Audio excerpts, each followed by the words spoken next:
Hello and good morning. It's morning over here. For quite some time, I've been wondering when would be a good time to come out and share my opinion as a Nigerian in diaspora about the goings on in the country. And I feel like this will be a very good occasion to come out and say what I think about the social and political climate of our country, Nigeria. Before I go into my point, I know some people will say this is coming from the influence of the opposition party to the government. I want you to know that I don't recognize any opposition party in Nigeria. There is none. As far as I am concerned, no party qualifies to be called or be seen as opposition party in Nigeria because they don't have that quality of being called opposition party. We have people who are just political party prostitutes who are changing from one party that they think does not pay them to another one they think will work for them. I don't call such parties opposition party. If you don't behave like that, we cannot give you that name. So whatever I'm saying today is personal to me. It's my personal opinion, and I owe no one apology for saying it.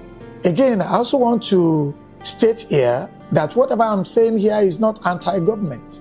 It's not about Bola Ahmed Tinubu, but it's about the government. So I'm not talking personality. I'm talking about our government, the situation. I'm talking about things that are happening in the country versus the leadership of the country. So don't personalize it. I'm not against whoever is the president. I won't ever run for one. So it doesn't matter to me who is there.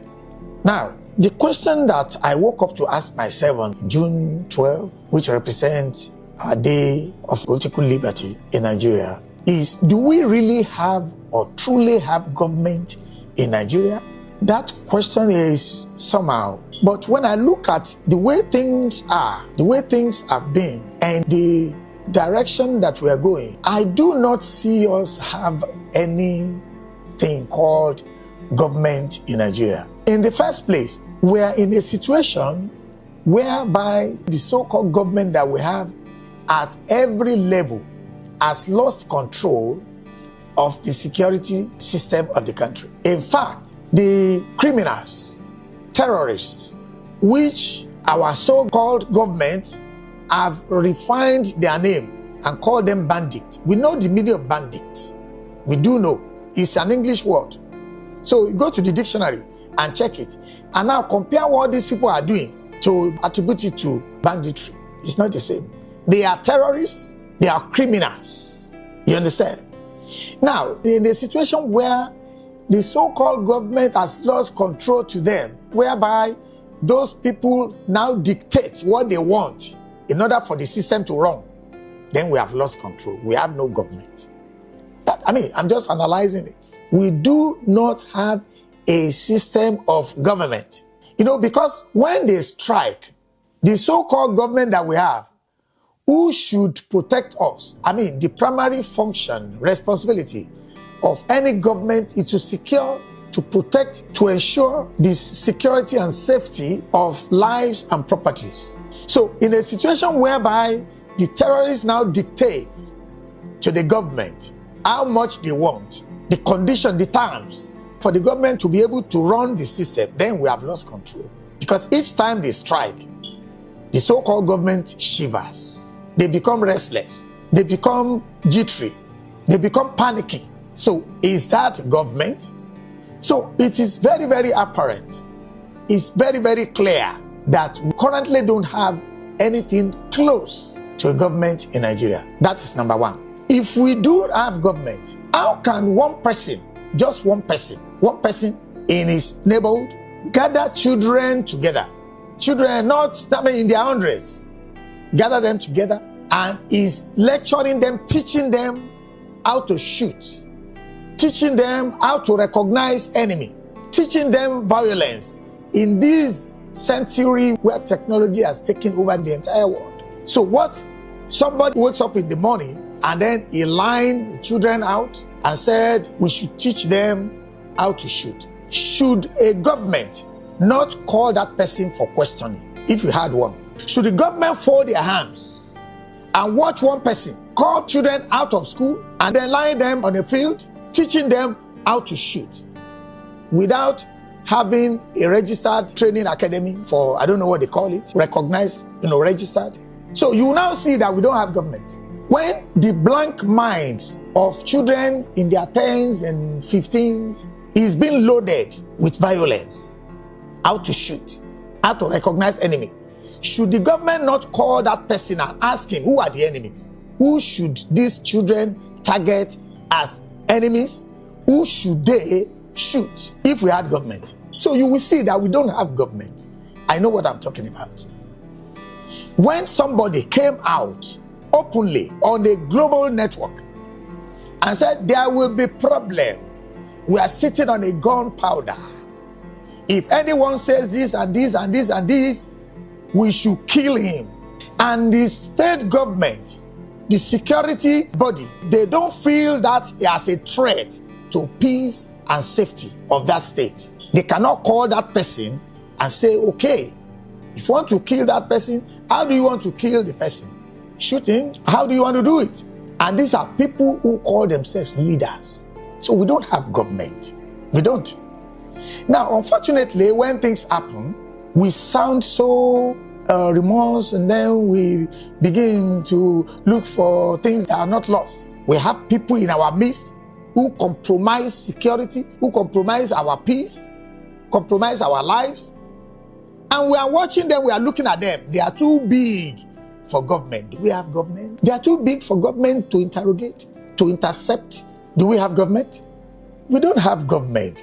Unless we are deceiving ourselves. We don't have government. And I feel so much concerned about this. Not because I'm interested or have any interest in the leadership or government of my country. I will never be a politician. That one is gone. But I'm concerned about us in the diaspora. The image we are picturing, the image we are giving to our country on the global stage, how people see us. I am very concerned about it. I'm concerned about not being able to bring our children home to their fatherland because of fear of incompetent government that we have. I am skeptical, concerned about us not being able to bring any of our friends who are non-Nigerians to Nigeria because of fear of being kidnapped. Unfortunately, these things have been for a long, long time. And instead for people, the people themselves, because a lot of Nigerians are so myopic. I mean, even when they talk, let them just talk. And then you see their level of imbecility. And they don't just talk in the corridor of their space. They bring it to the global network so people can see their foolishness. Now, when people talk about this issue not coming from this administration, so are we saying that whatever error the Obasanjo administration committed should continue and not be corrected by the subsequent administrations? So because we had the problem of insecurity started from Obasanjo, it has to pass on to Yaradua, and from Yaradua it should pass on to Goodluck Jonathan, from Goodluck Jonathan it should pass on to Buhari, and then Tinubu should inherit it, and then there's no solution to it. And it's getting worse by the day. It's getting worse. Do we have government? I'm saying this because we really need to sit down and assess ourselves. This is not, you see, I say something like, it's always said that salt does not praise itself in the soup. It's a Yoruba adage, say iyo kiro yare pe ondun lobe. It is in Nigeria that the government will be talking about what they did and they will be justifying their ineptitude. They'll be justifying their mediocrity. They will be covering their ineptitude and be praising themselves for doing nothing. I don't even understand if the Nigerian people, 230 million people by estimation, if they understand their rights from the people they put in power and pay to govern them. I don't think so. I don't know if to pray, because this is not a matter of prayer. I know that some people have talked about how prayerful we are as a people, and then they are condemning prayer. Prayer is not the issue. Condemning prayer is, you are condemning prayer for yourself. If you believe in prayer, please pray. Don't let people derail you from praying.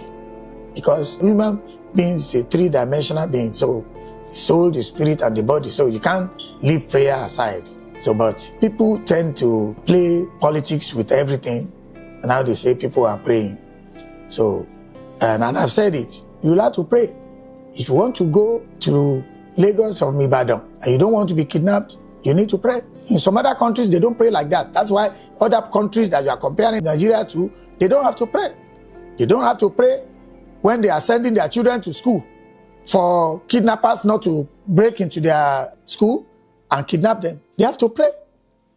They have to pray when they go to the hospital and there's no power supply to carry out operation. They have to pray. They have to pray when they graduate 4, 5, 6 years, there's no job. They have to pray. So when you say they pray too much, you don't have an understanding of why people pray. They are not praying for God to have food. They are not praying for God because God is not going to Lagos and be afraid of kidnappers. It is they, so they have to pray. Anyway, that's a subject for another time.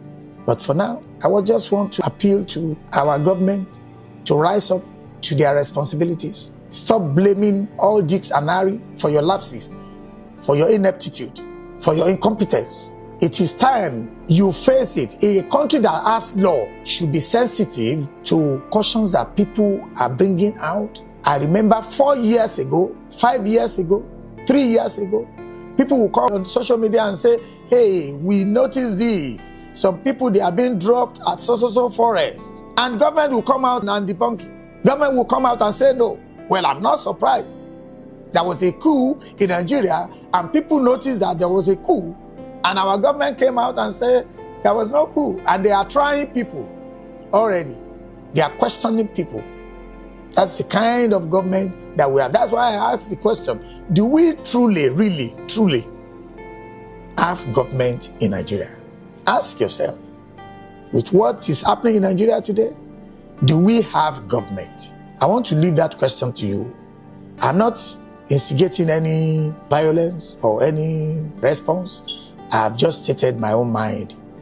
I don't need any reactionary feedback. I'm not inciting anyone against the government. I'm just saying what I think is going on. Because as a Nigerian, I have every right to state my opinion as long as that opinion does not cause chaos. As long as that opinion does not cause anyone to misbehave. As long as that opinion does not cause any problem to the peace of the land. I'm not inciting anyone. I'm only calling our attention to our lapses as a people called Nigerians.